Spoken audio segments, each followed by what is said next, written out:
பொதுக்கூட்ட நிகழ்ச்சி ஏற்பாட்டாளர்களால் 10,000 பேர் வருவார்கள் என்று தெரிவிக்கப்பட்ட நிலையில் அதைவிட அதிகமாக கூட்டம் வரும் என்று எதிர்பார்த்து கூடுதல் பாதுகாப்பு ஏற்பாடுகள் செய்யப்பட்டன. கூட்டம் நடத்த அனுமதி கோரி கொடுத்த கடிதத்தில் மாலை 3 மணி முதல் இரவு 10 மணி வரை என்று குறிப்பிட்டிருந்தார்கள். ஆனால் செய்தியாளர் சந்திப்பு மற்றும் சமூக ஊடகங்களில் மதியம் 12 மணிக்கு கட்சித் தலைவர் கரூர் வருவதாக அக்கட்சியின் பொதுச் செயலாளர் தெரிவித்திருந்தார். இதனால் கரூரில் காலை முதலே மக்கள் வர தொடங்கிவிட்டனர்.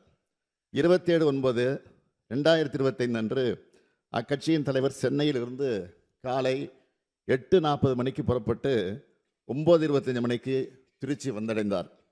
அதன் பின்னர் நாமக்கல் நிகழ்ச்சியில் கலந்து கொண்ட பிறகு கரூருக்கு இரவு 7 மணிக்கு வந்துள்ளார்.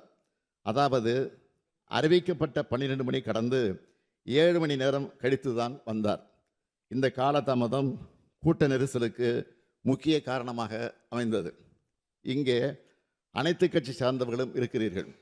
உங்கள் அனைவருக்கும் தெரிந்த விஷயம்தான். கூட்ட ஏற்பாட்டாளர்கள் சில முக்கியமான ஏற்பாடுகளை செய்ய வேண்டும். அவை அன்றைய தினம் கரூரில் செய்யப்படவில்லை. காலை முதல் காத்திருந்த மக்களுக்கு போதிய குடிநீர் இல்லை. உணவு வழங்க எந்த விதமான ஏற்பாடுகளும் நிகழ்ச்சியை ஏற்பாடு செய்தவர்களால் செய்யப்படவில்லை. இயற்கை பாதைகளை கழிக்க பெண்களால் வெளியில் செல்ல முடியவில்லை. சம்பவம் நடந்த அதே வேலுச்சாமிபுரத்தில் இதற்கு 2 தினங்களுக்கு முன்பாக, அதாவது 25/9/2025 அன்று மாண்புமிகு எதிர்க்கட்சித் தலைவர் அவர்கள் கலந்து கொண்ட பரப்புரை நிகழ்ச்சி நடந்துள்ளது. அந்த கூட்டத்தில் பங்கேற்றிருந்தவர்கள் முறையாக ஒருங்கிணைக்கப்பட்டு கட்டுப்பாட்டோடு நடந்து கொண்டனர். எந்தவித அசம்பாவிதமும் இல்லாமல் நடந்து முடிந்தது. அதில் சுமார் 12,000 முதல் 15,000 பேர் பங்கேற்றிருக்கிறார்கள். அந்த பரப்புரை கூட்டத்திற்கு சுமார் 137 காவலர்களும் 30 ஊர்காவல் படையினரும் பாதுகாப்பு பணியில் ஈடுபட்டிருந்தனர் என்பதை குறிப்பிட விரும்புகிறேன். ஆனால் அதற்கு நேர்மாறாக இந்த கட்சியினுடைய நிகழ்ச்சி நடந்துள்ளது. கரூர் மாவட்ட எல்லை தவிட்டுப்பாளையம் சோதனை சாவடி நிகழ்ச்சிக்கு பின் கேரவன் வாகனத்தை பின்தொடர்ந்து பெருவாரியான ரசிகர்களும் கட்சியினரும் நிகழ்ச்சி நடைபெறும் இடத்திற்கு வந்து கொண்டிருந்தனர்.